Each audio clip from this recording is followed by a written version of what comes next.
मायां तो प्रकृति विद्याद मायनंत महेश्वरम, यह मंत्र आरंभ का होता है। भाष्य, जगत प्रकृतित्वेन अधस्ता सर्वत्र प्रतिपादिता प्रकृति माया। जगत का मूल कारण रूप से पूर्व पिछले 3 अध्याय में अनेक बार जो प्रतिपादन किया गया था वह प्रकृति और कोई नहीं, यह माया ही है। माया एव इति विद्यात्। प्रकृति माने मूल कारण, जगत के मूल कारणत्वेन जो पूर्व अध्यायों में सर्वत्र प्रतिपादन किया गया और अन्य उपनिषदों में भी, वह प्रकृति शब्द वाच्या और कोई नहीं है, माया ही है। ऐसा निश्चय कर लो। विद्यात्मन विजानीयात्, तू शब्दो एव अर्थ में अवधारणार्थ, माया एव मायैव इति विजानीयात्। महांश्च सो ईश्वरश्चित् महेश्वरः। अरे महेश्वर कौन है? ईश्वर है, महान है। वो कौन है? कत्तम मायिनम मायया सत्ता स्फूर्ति प्रदम तथा अधिष्ठानत्वेन प्रेरितारमेव विद्यातिथि पूर्वेण संबंध हो। विद्या जो मध्यम दीपन्याय से दहली दीपन्याय बीच में दोनों तरफ अन्वयी होगा। माया को सत्ता और स्फूर्ति प्रदायकत्वेन और अधिष्ठान होते हुए प्रेरक होकर के वह में महेश्वर, उसी को माया वाला मायिनम ऐसे निश्चय पूर्व जानो। तस्य प्रकृतस्य परमेश्वरस्य, तृतीय पाद में पहुंचते हैं। तस्य अवयभूतस्तु व्याप्तम सर्वमिदं जगत, है ना। तस्य मने वह जो सर्वत्र व्यापक है, प्रकृति जो परमेश्वर है, वह परमेश्वर रज्ज्वादि अधिष्ठानेषु कल्पित सर्पादि स्थानीयैर्मायिकैः स्व अवयवैः अध्यास द्वारा इदं भूरादि सर्वं व्याप्तमेव पूर्णमित्यतो। जैसे रज्ज्वादि अधिष्ठान में कल्पित सर्पादि स्थानीय ही कल्पित सर्पादि के समान है। मायिक ही स्वावयव, यद्यपि परमेश्वर के परमात्मा का कोई अवयव नहीं है, इन माया के द्वारा कल्पित अवयव वाला है। क्या अवयव कल्पित अवयव उसका? अध्यासात, अध्यास द्वारा वह इदम भूरादि चतुर्दश लोकम, भूरादि जो 14 लोक है, संपूर्णम व्याप्तम एवं, सबको व्याप्त कर, अपने पूर्णत्व से सबको अभिव्याप्त कर लेता है। यह भी जो तू शब्द आया है वह भी एव अर्थ में है ना। तू शब्दस्तु अवधारणार्थ। इस प्रकार से माया तत्कार्यादि योनि है कुटस्थस्य स्वशक्तो स्ववशतो अधिष्ठातृत्वं वेदादि कार्याणाम उत्पत्तित्वं तेनैव सर्वाधिष्ठातृत्व उपलक्षित सच्चिदानंद वपुषा ब्रह्म अहम अस्मीति एकत्व ज्ञानान् मुक्तिं च दर्शयति। अगले मंत्र में मुक्ति का स्वरूप कथन करने जा रहे हैं। क्या है मुक्ति का स्वरूप? माया और उसके जो कार्य, कार्यादि, माया तद कार्यादि योने है, माया और से कार्यादि का भी जो कारण है। क्या कारण है? कूटस्थ, वह स्ववशतो अधिष्ठातृत्वम, अपने वश में रखा हुआ उस माया को लेकर के, माया को उसको अधिष्ठान कहा जाता है। और वेदादि कार्याणाम उत्पत्तित्वम, वेदादि कार्यों के प्रति उत्पत्ति का उपादान कारण भी है, निमित्त कारण भी है। तेनैव सर्वाधिष्ठितृत्व उपलक्षिता सच्चिदानंदोपुषा, इसी माध्यम से सर्वाधिष्ठातृत्वेन उपलक्षित जो सच्चिदानंदमय शरीर, सच्चिदानंद स्वरूप, शरीर नहीं तात्पर्य होता है स्वरूप, सच्चिदानंद स्वरूप से जो है ब्रह्म वही मैं हूँ। इस प्रकार से एकत्व ज्ञान जब होता है तभी मुक्ति होगी। मुक्तिंच दर्शयति। यो योनिम योनिम अधितिष्ठत्येको यस्मिन्निदं संच विचैति सर्वम् तमीशानं वरदं देवमीड्यं निचाये मां शान्तिमत्यन्तमेति यो योनिं अधितिष्ठत्येको यस्मिन्निदं सञ्च विचैति सर्वं तम् ईशानं वरदं देवमीड्यं निचाये मां शान्तिमत्यन्तमेति। जो व्यक्ति इस ब्रह्म को कैसे अनुभव करता है, योनिम अधितिष्ठत्येको, जो माया निर्मुक्त आनंद एक घन है, परमेश्वर परमात्मा है, वह योनिम अपि, वीप्सा के द्वारा 2 बार बोलना वीप्सा कहा जाता है व्याकरण में, नित्य वीप्सयोः सूत्र है। तो योनिम का तात्पर्य प्रत्येक जितने भी उपाधियां हैं संसार में कार्यभूता जगत में, सबको लेना है। मूल प्रकृति माया, अवान्तर प्रकृति वेदादि सारे को सूचित कर दिया। ये सब के सब को सत्ता स्फूर्ति प्रदायत्वेन अधिष्ठाय अधितिष्ठत्येको, उन सबको अधिकृत करके बैठा हुआ है। मैंने अपने वश में लिए हुए, अपने अंदर कल्पित उन सब को धारण किया हुआ है। जो इस प्रकार से है और अंत में जिसमें यस्मिन्निदं संविचैति सर्वम, जिसमें जिस अधिष्ठाता ईश्वर में यह संपूर्ण जगत समेति, सम्यक प्रकार से एति गच्छति, लयम प्राप्नोति, यह अर्थ हो जाएगा। सम वि चैति, च को अलग अलग कर दो, च को दोनों को, समयति व्यैति च, समय समेति व्यैति च, सम्यक प्रकार से लय होता है और विशेष रूपेण विलीन हो जाता है। ऐसा जो तम ईशानम, उस परमात्मा को सर्व कर ईशान करने शासन करने वाला जो देव है, ईड्य वर मन मोक्ष को देने वाला है, वरदम मन मोक्षदम, देवम ईड्य मन स्तुत्यम, ईड स्तुतौ धातु, ईड्य मन स्तुत्य है जो, उसको निचायो इमाम निचाय निश्चयेन ब्रह्म अहम अस्मीति अपरोक्ष कृत्य, निचाय मने अप्रोक्ष करना। क्या अप्रोक्ष कर गया? वह ईश ब्रह्म वो मई हूँ, अहम ब्रह्मास्मि, इस प्रकार से अप्रोक्ष करने से अप्रोक्षीकृत्य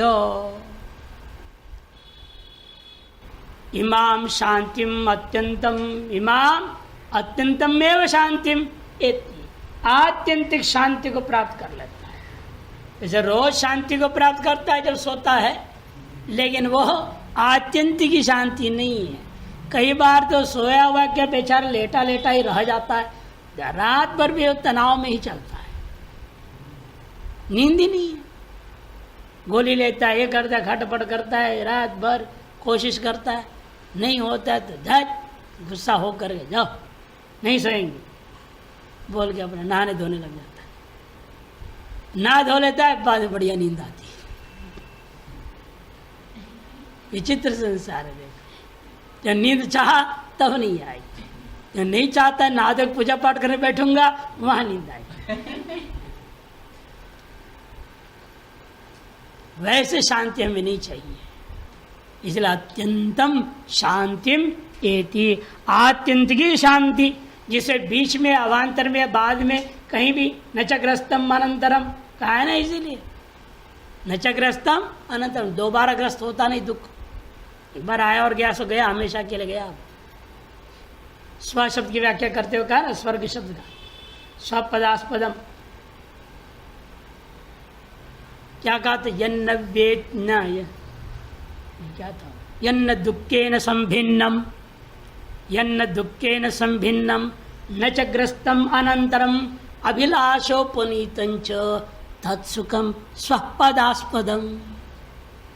उस सुख को स्वर, स्वर मन भूर्भ स्वपदास्पदम, ऐसा सुख जो आपकी सकल अभिलाषाओं को ले आता है, बाद में दुख से ग्रस्त नहीं होता। सुख का नाम असली स्वर्ग शब्द वाच्य और साक्षात ब्रह्म। उसको मीमांसक ने स्वर्ग पर कटा दिया, स्वर्गलोक पर कटा। इन वास्तव में स्व शब्द से स्वर्गलोक किसको कहते हैं? यहाँ पर कई और प्रसंग में आया, स्वर्ग मने ब्रह्मलोक, स्वर्गलोक में साक्षात ब्रह्म ही उसको घट जाता है। यन्न दुखे न संभिन्नम, जो दुख से सम्मिश्रित नहीं है और आगे भी दुख कभी आता नहीं है। न चक्रस्तम अनंतरम, और सारी अभिलाषा प्राप्त होगी। अभिलाषोपनीतंच तत्सुखम, तार सुख का नाम स्वपदास्पदम इत्यादि कहा गया। तार से आत्यंतिक शांति उसको कहते हैं, परम सुख उसको कहते हैं, निर्देश सुख उसको कहा जाता है, निरपेक्ष सुख उसको कहा जाता है, वो प्राप्त हो जाता है। भाष्यकार योनिम, यो मन यो कौन? जो माया से भी निर्मुक्त, आनंदयी का घन, माया रूपी उपाधि से भी रहित आनंदयी घन स्वरूप है। कौन हो? परमेश्वर हो, परमेश्वर।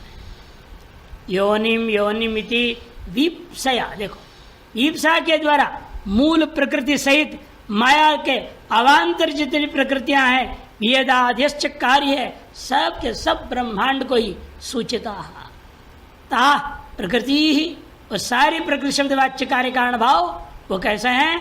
उन सभी को सत्ता स्फूर्ति प्रदत्वेन अधिष्ठान, सत्ता प्रदान करते हुए और चैतन्यता, स्फूर्ति मने चेतनता को प्रदान करते हुए उन सब को अधिष्ठित करके रहता है। अंतर्यामी रूपेण, अंतर्यामी रूपेण वह परमात्मा ही सबको अधिष्ठित करके सबका नियमन करता हुआ रहता है। यह आकाशे तिष्ठन इत्यश्रुते, यह पृथिव्याम तिष्ठन सुबह परम सूत्र। अभी आ रहा यह आकाशे तिष्ठन, उसी का दूसरा पर्याय 3, 7, 12 में आया, यह आकाशे तिष्ठन, यम आकाशो न वेद इत्यादि। एको, वो ईश्वर कितने हैं? अनेक है क्या ब्रह्म? एक मने अद्वितीय। यस्मिन मायाधिष्ठातर ईश्वरे, यस्मिन का अर्थ आगे कर रहे हैं, जो माया के अधिष्ठाता उस ईश्वर में ही इदम सर्वम जगत उपसंहार काले मैंने प्रलय काल में समेति संगच्छते लयम प्राप्नोति। पुनः सृष्टि काले विविधम एति आकाशादि रूपेण नाना भवति। पुनः वेति मने आकाशादि रूपेण नाना रूपेण पुनः विशिष्ट रूपेण उत्पन्न हो जाता है सृष्टि काल में। पुनः सृष्टि काले नाना रूपेण उत्पन्नम भवति। तम प्रकृतम अधिष्ठातारम ईशानम, ऐसा जो वह प्रकृत जो सर्वाधिष्ठाता जो ईशान है, नियंता है, वरदम मोक्ष प्रदम, मोक्ष को प्रदान करने वाला, देवम, देव क्यों कहते हैं उसको? द्योतनात्, प्रकाशात्मक होने से देव है। ईड्यम, वेदादि भी स्तुत्यम, वेदादि के द्वारा जिसकी निरंतर स्तुति की गई है उसको द्वितीयांत ईड्यम स्तुत्यम निचाय, निचाय चायरी दीप्ति निशामनयो, इसलिए कहते निश्चयेन ब्रह्म अहम अस्मिति अपरोक्षीकृत्य। निचाय की व्याख्या, निश्चय पूर्वक ब्रह्म मैं हूँ, ब्रह्म ही मैं हूँ, मैं ही ब्रह्म नहीं, उल्टा हो जाएगा। मैं ही ब्रह्म हूँ का मतलब क्या है? दूसरे सब ब्रह्म नहीं है, फिर क्या है? सब पशु है। इसलिए मैं ही ब्रह्म हूँ, यह आसुरी वेदांत, अहमेव ब्रह्म आसुरी वेदांत कहा जाता है। और ब्रह्म ही वहम, ये दैवी वेदांत है। ब्रह्म ही मैं हूं, मैं कोई अनात्मा नहीं हूं। अब तक मैं अनात्मा को मैं करके पकड़ा हुआ था, अब मैं अनात्मा नहीं हूं मैं, किंतु ब्रह्म ही मैं हूं। ऐसा जो निश्चय कर लेना, ब्रह्म अहम अस्मिति अपरोक्षीकृत्य सुषुप्त्यादि प्रत्यक्षीकृता या सर्वोपरम लक्षणा सार्वजनिक शांति सा इदमादर्शिता। सुषुप्त्यादियों में जो दुख से परिचिन्न हुआ सुख को, आनंद को आपने प्रत्यक्ष कर लिया, उसको दृष्टांत बना लिया जाएगा। सर्वोपरम लक्षणा, जो कि सकल इंद्रियादियों का उपरम रूपा है। सार्वजनीक शांति, सभी लोगों के द्वारा अनुभव किया जा रहा है जो शांति है, वह शांति को सा इदमा, इमाम शांतिम, इमाम में इदम शब्द के द्वारा कहा गया।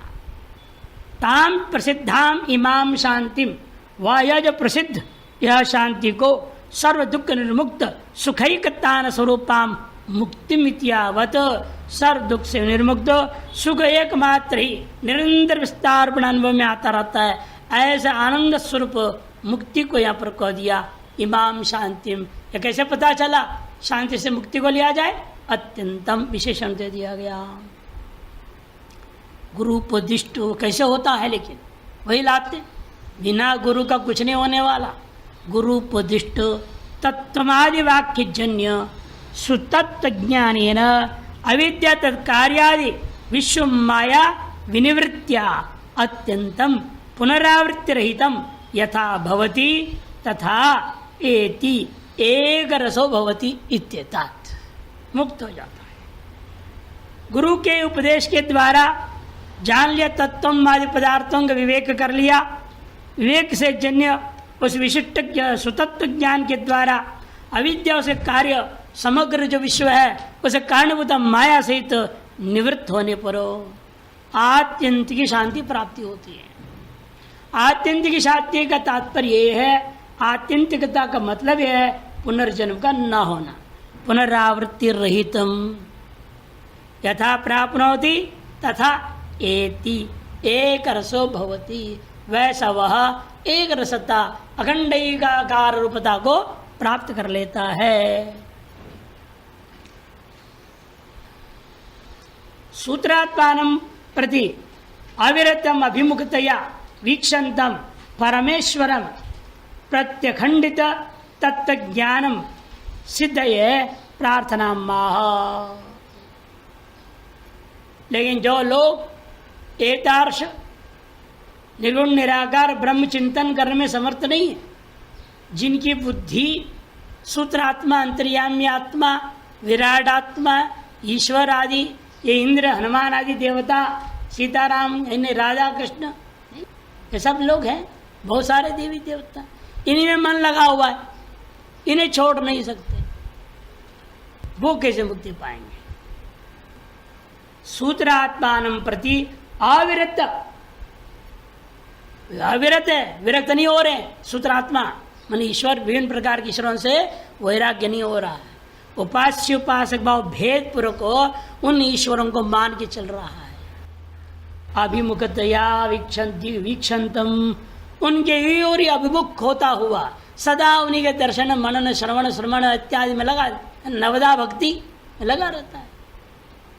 ऐसा परमेश्वरम प्रति अखंडित तत्व ज्ञान सिद्ध है। लेकिन ऐसा व्यक्ति को भी यदि अखंड जो ब्रह्म है, अखंडित तत्व ज्ञान रूपी परमेश्वर का स्वरूप ज्ञान की सिद्धि के लिए उसे क्या करना पड़ेगा? प्रार्थना करने के अलावा और कोई रास्ता नहीं। क्योंकि जिसको उसने अनेकों जन्मों से पकड़ लिया, अब वो छोड़ने को तैयार नहीं होती, ये समस्या है। गुरु चेड़ा का कहानी है ना, नदी का, वही कहानी जैसा है। गुरु ने कहा चेड़ा को, जाओ भाई, आगे ठंडी आने वाली है, वो देखो कंबल जा रहा है, कंबल उठा के लिया। बेचारा कूदा कंबल लाने के लिए, जब कंबल को पकड़ा वो था भालू, और भालू ने उसको पकड़ लिया उल्टा, और वो डूब के मर रहा था बेचारा, उसे कोई सहारा मिल गया, उसी को पकड़ लिया उसे। अब गुरु जी के वो कंबल के साथ जाने लगा। गुरु जी ने क्या कर रहा है, तो कंबल लेके भाग रहा, आजा जल्दी। वो कहता है गुरु जी अब तक तो मैं कंबल पकड़ रहा था, अब कंबल मुझे पकड़ लिया है, मैं कंबल लेके नहीं भाग रहा हूं, आपका जो कल्पित कंबल है मुझे लेके भाग रहा है। वही हाल हो जाता है, सभी की स्थिति वही हाल। इसीलिए उसी से प्रार्थना करना पड़ता है। वैसे भालू से प्रार्थना करेगा ना, वो हे भालू तू मुझे छोड़ दे, मैं तो गुरु के कहने पर कंबल के चक्कर में आ गया, हम मेरे जान से छुड़ाए, तू ही छोड़ा। अब दयालु होते पशु ऐसे नहीं है, वो सोचते हैं अगर मुझे डूबते को इसने सहारा दिया है ना, उसको मार के नहीं खाएंगे। वो उसी के सहारे से वो बेचारा हाथ पर फटकते रहेगा ना बचने के लिए, उसके नौका जैसे हो जाता, पतवार जैसे, वो आदमी हो गया नौका, उसके हाथ जो फटक फटक रहा है वो पतवार हो गया और इस वहाँ से किनारे पहुंच जाता है। जब किनारे पहुंचता है भालू के तब तो जा गुरु के पास, बता दे असली कंबल क्या था। तो इसलिए पशुओं में तो बड़ी विशेषता है। यद्यपि पशु तो पशु होते हैं, लेकिन ऐसे मामले में तो बहुत ही कहानियां इस प्रकार के हैं जहां पर वो कुछ नहीं करते। इसलिए कहते देखो वो जो था वीक्षण परमेश्वर प्रत्यय अखंडित तत्व ज्ञान सिद्धि के लिए हमें क्या करना है, उसी परमात्मा से जिस ईश्वर को हम भज रहे थे अब तक अनेकों जन्मों से, उसको कहना पड़ गया अनेक जन्म हम आपके साथ जुड़े रहे, अब जैसे मुझे छोड़ो। आपने हमको पकड़ लिया, हमने आपको पकड़ने आया, उल्टा आप अब हमको पकड़ रखे हो, छोड़ ही नहीं रहे हो, सोच रहे हो कि अच्छा भगत छूट जाएगा। इसे देवनाम प्रिय नहीं कहा भजन 1:4-10 में। अब देवता लोग नहीं चाहते हैं आप छूट जाए, वो चाहते हैं विठल विठल करते रहे हमारे साथ, छोड़े ही ना कभी। रोज कोई ना कोई त्योहार आ जाए, कोई ना कोई बहाना, कीर्तन कीर्तन करो करो, और जाल बिछाते जाते, भगवान दिमाग देते रहता है ऐसे। अब क्षेत्र वाले हैं, संस्था वाले लोगों को क्या काम है, उनके दिमाग भगवान दौड़ाते रहता है। अब एक कार्यक्रम आयोजन करो, वो आयोजन करेंगे, अब बस भगवान नाम लेते रहोगे, भगवान को भी लगता है मेरे बकरे ठीक ठाक चल रहे हैं, मेरे वश में है, मेरे नाम संकीर्तन छोड़ के इधर उधर नहीं जा रहे, बहुत बढ़िया है। तब यही तरीका है ना, अंत में क्या करें, उन्हीं से प्रार्थना करना पड़ है, ये आप हमें छोड़ो, हमें स्वतंत्र करो, हमें वास्तविक ब्रह्म ज्ञान करो, आगे बढ़ने दो। हमने इसलिए आपकी उपासना किया कि हम ब्रह्म ज्ञान पाएंगे, और आपने लपेट में रखे रहो, कब तक रखे रहोगे ऐसे। उनसे प्रार्थना करना पड़ता है, वही प्रार्थना बता रहे जो पहले एक बार जा चुका है, एक बात छोड़ गए, एक बात के 2 शब्द छोड़ गए, बाकी सब वैसे के वैसे ही है। यो देवानां प्रभवश्चोद्भवश्च विश्वादिपो रुद्रो महर्षिः हिरण्यगर्भं पश्यत जायमानं स नो बुद्ध्या शुभया संयुनक्तु। यो देवानां प्रभवश्चोद्भवश्च विश्वादिपो रुद्रो महर्षिः हिरण्यगर्भं पश्यत जायमानं स नो बुद्ध्या शुभया संयुनक्तु। तीसरे अध्याय के 4थे मंत्र में गया हुआ है। आपके पुस्तक में पृष्ठ संख्या 195 है, हमारे पुस्तक में पृष्ठ संख्या जो है 53 में गया हुआ है। तीसरे पाद के 2 शब्द छोड़ दिया, हिरण्यगर्भम जनयामास पूर्वम, वहां था हिरण्यगर्भम जनयामास पूर्वम, और यहां लिखा है हिरण्यगर्भम पश्यत जायमानम, बस इतना अंतर है, बाकी सब शब्द वही है। इसे भाष्यकार कहते हैं, इसकी व्याख्या मैंने पूर्व में कर दिया हूं। कोई एक आध शब्द का अंतर है, वो भी वही अर्थ में ही है, कोई खास अंतर नहीं, अतः अपने आप समझ लो। यो देवानामिति पूर्व में वैसे प्रतिपादितो अर्थ इत्यर्थ, पूर्व में इसका अर्थ हमने प्रतिपादन कर दिया। यो देवानाम, यो रुद्र, जो नाम से क्या कहा जाता है, रुद्र, और विश्व का अधिप है, वो संपूर्ण विश्व का अधिष्ठात्र देवता है। महर्षि माच सौरचिश्च सर्वज्ञ, सर्वज्ञ है वो, वह देवानाम प्रभवश्चोद्भवश्च, इन देवताओं का उत्पत्ति और ऐश्वर्य को सम्यक प्रकार से जानने वाला है। वही देता है इनको पैदा भी करता है, इनको ऐश्वर्य भी प्रदान कर देता है। और जो सर्वप्रथम उत्पन्न होता हुआ जायमानम हिरण्यगर्भ भी पश्यता, उसका भी प्रत्यक्ष करने में समर्थ एकमात्र द्वितीय ब्रह्म ही है। स नो बुद्धिया शुभया संयुक्तो, वह जो है हमारी इस बुद्धि को शुभ कर्म आदियों से अर्थात वेदांत की ब्रह्म विद्या से ही सदा संयुक्त कर देवे।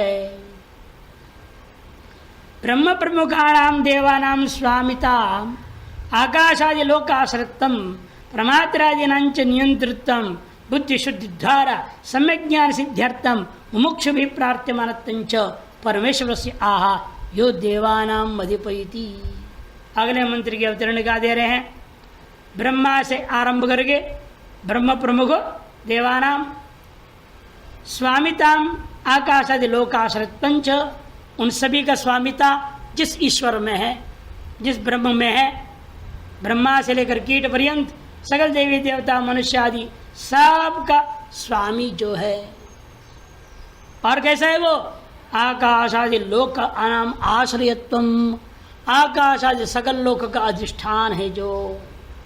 प्रमात्रादि नाम नियंत्रितम, ये जो प्रमाता प्रमाण प्रमेय व्यवहार हो रहा है इन सब का भी नियमन करने वाला। ब्राह्मण सर्वभूतानि यंत्रारूढ़ानि मायया। और क्या है वो? विशेषण दे रहे हैं, समझा रहे हैं एक एक करके।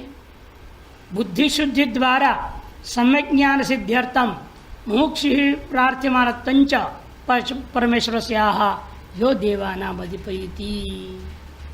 बुद्धि शुद्धि के द्वारा सम्यक ज्ञान की सिद्धि के लिए प्रार्थना करनी है और मोक्ष के द्वारा प्रार्थ्यमान है परमेश्वर।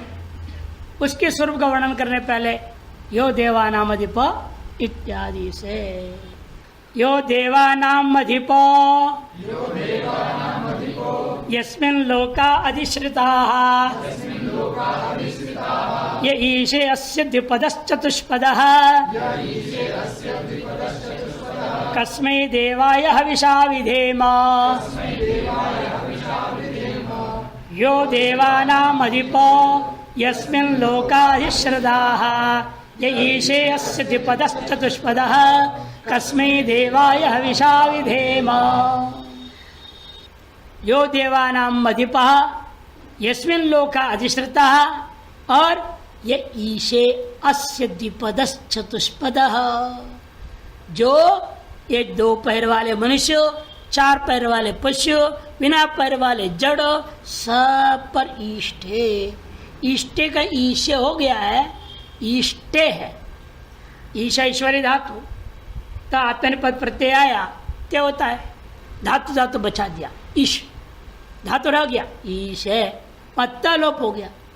ईश धातु तत्ते तनोड टितातम तेरे, ये तो रखा है ते है, ए रख दिया, ईश बचा दिया धातु। ईश और ए बीच में ता को छांद श्लोक कर दिया, ईशे बनवा है। अर्थ उसका लेना है ईष्टे, जो सब पर अनुशासन करता है, दो पैर, चार पैर, बिना पैर, है ना, अनंत पैर वाले सब कर अनुशासन करता है। अस्य जगता ये द्विपदा चतुष्पदा सन्ति ते सर्वे य ईशे कस्मै देवाय हविषा विधेम। ऐसे सुख स्वरूप आनंद स्वरूप परमात्मा ने कस्मय किम का नहीं समझना, किम का कस्मय नहीं, किंतु कम ब्रह्म खम ब्रह्म जो क है उसका। तब यदि कम ब्रह्म खम ब्रह्म के क लोगे उसका तो चतुर्थी में काय बनेगा, सर्वनाम संज्ञा थोड़ी होगा क का। अरे किम का सर्वनाम संज्ञा है, सर्वनाम स्मय से सर्वनाम संज्ञा किम से ही समय होगा। केवल जो क है ब्रह्म का पर्यायवाची, सुख का पर्यायवाची कम, उसका चतुर्थी में तो काय बने रामाय जैसे, ये लगेगा। काय काभ्याम केभ्य, कसमे कैसे बना दिया, ये भी छांद है। इसलिए कसमे करते काय अर्थात सुख स्वरूपाय आनंद रूपाय परमात्मने देवाय हविषा विधेम, माने परिचर्याम पूजाम कुर्मो। हम आप परमात्मा का ही वास्तव में ब्रह्म के ही पुजारी है, सारे वेदांती ब्रह्म के पुजारी। उन्हीं को मैं हविष्यादि पूजा सामग्री के द्वारा निमित्त मात्र लेते हुए पूजा सामग्री उसकी पूजा करेंगे। ओम का पूजा करते ना, इसीलिए नहीं तो ओम की पूजा क्यों करते हैं? ओम ही तो ब्रह्म है। ओम की पूजा माने ब्रह्म की पूजा। ब्रह्म की पूजा कराएंगे तो किसे कराते? तो आप सारा काम कराते कि नहीं? पहले ओम को बिठाएंगे, आह्वान करेंगे, आइए ये आसन आपके लिए बिछा है, बना दे ओम उस बार पहले से नहीं बना देते हैं। कोई अक्षर से बना देता है, कोई ऐसी ड्राइंग कर देता है, चंदन से बना देगा, कोई चीज़ से बना देगा, और कोई कुछ एक सुपारी भी रख देते हैं, चलो भाई तुम ओमकार है भगवान ब्रह्म, तुम इसमें आके बैठ जाओ। आह्वान करेंगे, स्थापना करेंगे, सनिरुद्धो भव, वरदो भव, सम्मुखो भव इत्यादि इत्यादि बोल करके बिठा करने के बाद कहेंगे ओमकारश्चा, बोलना पड़ेगा श्लोक, मंत्र बोलेंगे, पुष्प चढ़ाएंगे, रखेंगे, एक दोने में फल रखेंगे, मिठाई रखेंगे, दक्षिणा रखेंगे, तांबूल आदि रख देंगे, सब एक साथ अर्पण कर देंगे। एक तंत्रेण सर्वोपचारार्थे समर्पयामि, छुट्टी हो गई। कौन 16 बार करेगा, हर बार 16 उपचार करेगा है? एक तंत्रेण सर्वोपचारार्थे समर्पयामि, खत्म हो। उस ब्रह्म की पूजा हविषा विधेमो कर दिया। भाष्यकार यह मैंने कौन? प्रकृत परमेश्वर, जब प्रकृत परमेश्वर ब्रह्म जिसकी चर्चा चल रही है। देवानाम मैंने ब्रह्मादीनाम आकीट पर्यंतानाम सर्वेशाम अधिपः स्वामी। यस्मिन् परमेश्वरे, जिस परमेश्वर में सर्व कारणे भूरादि लोकाधिश्रिता, भूरादि सकल लोकाधिश्रित है, अधि ऊपरी श्रिता अध्यस्था इत्यावर्त। अधिष्ठिता में अधि ऊपरी स्थिता का तात्पर्य अध्यस्त कल्पित समस्त ब्रह्मांड जिसमें। यह प्रकृति परमेश्वरो अस्य द्विपदो मनुष्यादेश चतुष्पद पश्वादेश ईशे मन ईष्टे तकार लोपच्छांदस बोल दिया। देखिए यह प्रकृति परमेश्वर ही क्या करता है, इस जगत में विराजमान 2 पैर वाले मनुष्यादि, 4 पैर आदि वाले पशुआदि और पैर वाले जितने भी हैं, अन्य जितने भी सब का ईष्टे। ईशे का तात्पर्य ईष्टे में तकार का लोप छांदस। कस्मई देखो क्या कर दिया, काय। कस्मई का चतुर्थी क्या बता रहे हैं, काय, इसलिए बता दिया। आनंद रूपाय सुख रूपाय, यह अर्थ है। स्मयी भाव कैसे हो गया फिर? स्मयी भावोपि छांदस, जानबूझ के श्रुतियों में आपके अंदर भ्रम पैदा करने के लिए भी बोल दिया गया है, ताकि इसमें अंग्रेज पढ़ेगा तो क्या अर्थ करेगा, कसम किम शब्द का अर्थ ले लेगा वो, और फॉर हुम ऐसा अर्थ कर देगा। उनमें भ्रम, लेच्छों में भ्रम पैदा करने के लिए ऐसे शब्द प्रयोग करते हैं। और आप गुरुमुख से पढ़े होंगे तो आपको पता है कसम मैंने काया है, असमय कहाँ से, तो छांदस है, ये ज्ञान रहेगा। सही अर्थ आप लोग आनंद रूपाय ये अर्थ लोगे आप, उधर किसके लिए वो ऐसा अर्थ करेगा। ये अंग्रेजों को भ्रमित कर दिया। बहुत सारे 4000 पंडित ले गए थे, बताते हैं 4000 पंडितों को ले गए थे मोनियर विलियम्स ने, और उनको सब अंग्रेजी पढ़ाया और बोला सब संस्कृत अंग्रेजी से अनुवाद करके दो। तो पंडितों ने देखा कि भाई हमको क्या करेगा अनुवाद करके, संशय हो गया उनको, ये अनुवाद करा लेगा फिर हम सबको मार देगा, इसे अनुवाद करो ही मत ठीक से। सब पंडितों ने तय कर लिया हर पंक्ति के 2 शब्द कम से कम गलत अर्थ कर देगा, ताकि इन अंग्रेजों को वेद का वास्तविक अर्थ मालूम हो। आज भी अंग्रेज मोनियर विलियम्स का ही डिक्शनरी पर चलते हैं, उस पर आज फ्रेंच डिक्शनरी सब बना है, संस्कृत फ्रेंच का, संस्कृत जर्मनी सब बना है जो उस पर आधारित। इसलिए कोई भी वो लोग वेद का सही अर्थ नहीं समझ पाते। और आजकल के हमारे इस देश में भी दयनीय दशा यह है, दुखावस्था है कि यहाँ भी जो पीएचडी कर रहे हैं उन्हीं अंग्रेजी पुस्तकों के आधार पर कर रहे हैं, कोई संस्कृत पढ़ा लिखा नहीं। अभी आपने लाया था ना एक औरत को, यही रहती है, एक बार आपको गंगा किरण मिले थे, 2 लोगों को लाए थे आप, एक संस्कृत शब्द नहीं जानते और महाभारत पर पीएचडी। बताओ भाई कमाल है यार, 1.25 लाख मंत्र श्लोक है, कहाँ तुम उसको करोगे। अरे 10-20 मंत्र का ले लेते हो, पढ़ा भी देते हैं तुम, और कौन पढ़ाए महाभारत पूरा उसको। अरे आप हमको पढ़ा दो, हमें सिखा दो, हम पीएचडी पूरा करा दो। मैंने कहा हमारी बस की बदल जाओ यहाँ से। ऐसे लोग हैं संस्कृत जानते नहीं, पीएचडी कैसे करेंगे पीएचडी वो, फिर कोई हिंदी अंग्रेजी अनुवादों को लेंगे जो कि सब गलत है। उनके आदर हो गए, अब नया पुस्तक खड़ा कर दिया और बाजार में सब भ्रम में फैल रहा है, बात भ्रम ही फैल रहा है। ये सब गुरु परंपरा के अभाव, सम्यक शिक्षा के अभाव में चल रहा है। इसे कस्मे गैर समझना चाहिए। देवाय द्योतनात्मने तस्मई, और प्रकाश स्वरूप आनंद स्वरूप उस परमात्मा के लिए हविषा चरु पुरुषादि द्रव्येण, चरु पुरुषादि द्रव्येण, द्रव्येण द्रव्येण है तो गलत है, द्रव्येण बनाओ उसको, द्रव्य के द्वारा, विधेम माने परिचरेम, पूजाम पूजा करता हूँ। विधेय विध धातु का अर्थ तो परिचर कर्म, वी सर्वर धा धातु नहीं, यहाँ पर विध धातु ही एक है तुदादि में, वो धातु लेना जिसका अर्थ है परिचर कर्मणा, जिसका कर्मभूत क्या है, पूजा है, परिचर परिचर्या। उसका ये रूप है विधेम, उत्तम पुरुष बहुवचन का रूप है विधेम। विधति विधता विधंति, विधसी विधता विधता, विधामी विधाव विधाम, लट लकार बनता है, उसी के लोट में बनाओ, विधेम बनेगा।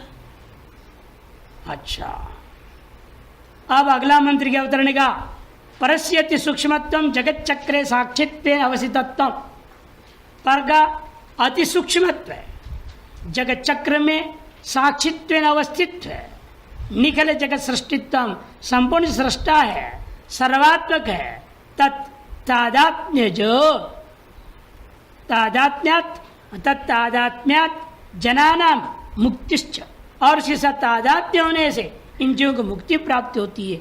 इतनी बात अभी तक कह दिया गया है। इत्येतद् बहुशो अधस्थात् प्रतिपादितम, इसको बहुत प्रकार से अभी तक के ग्रंथ भाग में वर्णन कर दिया गया। यद्यपि वर्णन कर दिया गया, इन कितनी बुद्धि में उतरी है अभी तक, चित्रों को साक्षात्कार हो गया, कुछ तो गया है अंदर, अधूरा गया, पूरा गया नहीं अभी। इसे श्रुति भी समझती है इस बात को। तथापि यद्यपि सब कुछ वर्णन कर दिया गया, लेकिन जानती है श्रुति वो अति सूक्ष्म है, ये मोटी बुद्धि जल्दी पकड़ नहीं सकती है।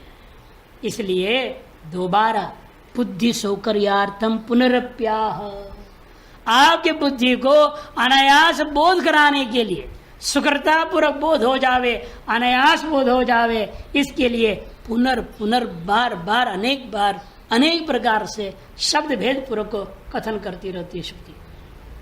वही कथन हो रहा है शब्द भेद से। सूक्ष्मात् सूक्ष्मं कलिलस्य मध्ये विश्वस्य सृष्टारम् अनेक रूपम् विश्वस्यैकं परिवेष्टितारम् ज्ञात्वा शिवं शान्तिमत्यन्तमेति सूक्ष्माति सूक्ष्मं विश्वस्य सृष्टारम् अनेक रूपम् विश्वस्यैकं परिवेष्टितारम् ज्ञात्वा शिवं शान्तिमत्यन्तमेति। यह मंत्र भी पूर्व में थोड़ा शब्दांतर के साथ जा चुका है। तीसरे अध्याय का 7वां मंत्र आपके गीता प्रेस की पुस्तक में पृष्ठ संख्या 199, और हमारे इस पुस्तक में पृष्ठ संख्या जो है पूर्व में 3-7 के हिसाब से है, 57 में शायद है, 56 या 57 में हमारे इस पुस्तक में, और आप लोगों के इसमें 199 में 3-7 12वां मंत्र 195 था, और ये जो 199 ज्ञात्वा शिव शांतिमत्यंतमेति अंत में है, उसमें 3-7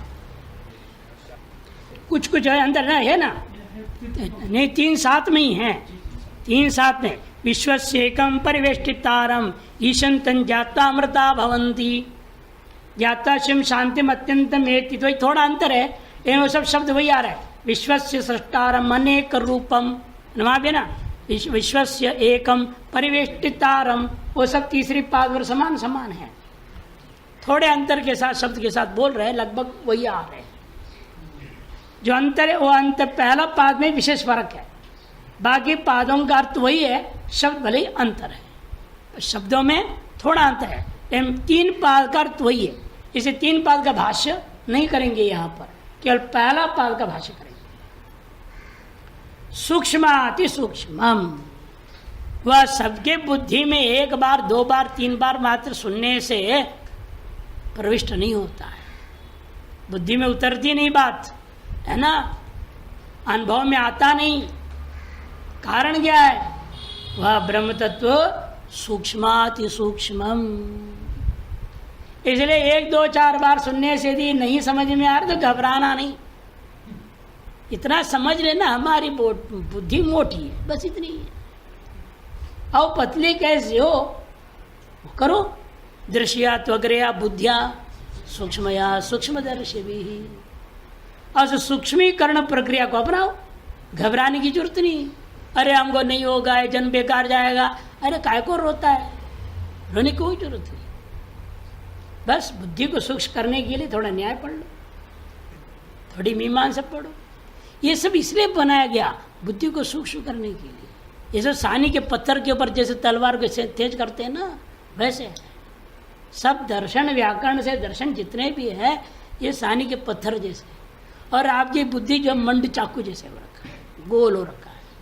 आओ उसको उस पर रगड़ो, इन सब में रगड़ते रगड़ते रगड़ते अवच्छेद का अवच्छिन्न, अवच्छेद का अवच्छिन्न बोलते बोलते दिमाग एकदम तीक्ष्ण हो जाएगा। तब वेदांत फटाफट समझ में आ जाएगी।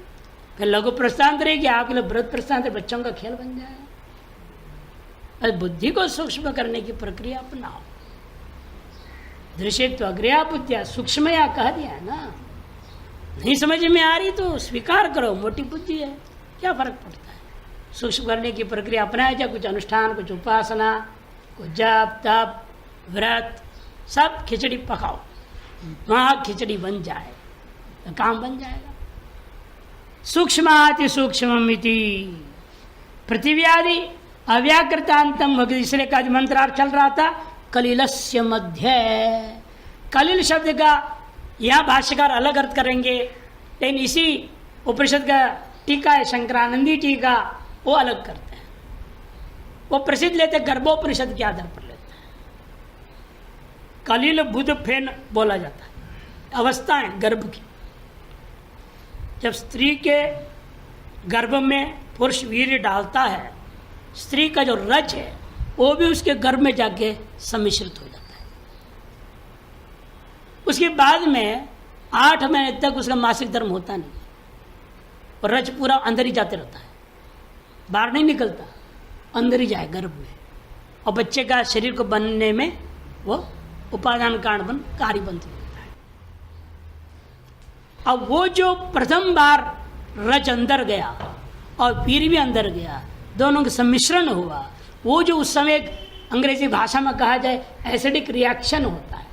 दोनों एसिडिक है ना, वीर्य भी बहुत भयंकर एसिडिक है। पेशाब में ही देखो ना, नहीं निकलता तेजाब, वीर्य तो कहना ही किया, उसका भी सारभूत है, रज का भी सारभूत है, रज उसमें प्रवेश होता है। और दोनों के बीच जो प्रथम संबंध से जो प्रतिक्रिया होती है, उस समय जो चीज बनता है उसका नाम कलिल है। उसके बाद बुद्ध पैदा होता है, बुद्ध फिर वो फेन हो जाता है, वो फेन कड़क हो जाता है, फिर मांस पिंड बनता है। ये गर्भ की प्रक्रिया है। यह कलिलस्य मध्य अर्थ से उसी कलिल को लेते शंकरानंदी। और यहां लेकिन भाष्यकार कहते वर्त यहां उचित नहीं लगता है। कलिलस्य मतलब अविद्या तत्कार्य मध्य, अविद्या और अविद्या का जो कार्य है, अविद्या तत्कार्यात्मक ये जो चक्र दुर्ग सा बना हुआ है, इसके मध्य में ऐसा अर्थ कर देंगे। शेष शब्दार्थ वही है विश्व सृष्टारम अनेक रूपम, जो उस मंत्र में है 3-7 में। विश्व का सृष्टा है, अनेक रूप है, विश्व से एकम परिवेष्टितारम, इस विश्व का एक में अद्वितीय, सबको अपने अंदर में अधिग्रहित करने वाला, ऐसा शिवम ज्ञात्वा अत्यंतम शांतिम चेती। 2 पंक्ति कर लेते हैं, है ना। पृथ्व्यादि अव्याकृतांतम उत्तरोत्तरम सूक्ष्म सूक्ष्मतरम अपेक्षा। पृथ्वी आदि से आरंभ करके अव्याकृत जाओ, क्या होगा? पृथ्वी से सूक्ष्म जल, जल से सूक्ष्म अग्नि, अग्नि से सूक्ष्म वायु, वायु से सूक्ष्म आकाश, आकाश सूक्ष्म अव्याकृत, अव्याकृत से भी सूक्ष्म उस अवैरत कारण माया है। सूक्ष्म के तारतम्यता में सूक्ष्म सूक्ष्मतर होता हुआ सूक्ष्मतम पदार्थ कौन है? वो ब्रह्म है, सर्वाधिष्ठान। तदपेक्षया सूक्ष्मतरतम अपेक्षया ईश्वरस्य तदापेक्षया सूक्ष्मतमत्वम् आह सूक्ष्माति सूक्ष्ममिति। कलिलस्य मने अविद्या तत्कार्यात्मक दुर्गस्य गहनस्य मध्य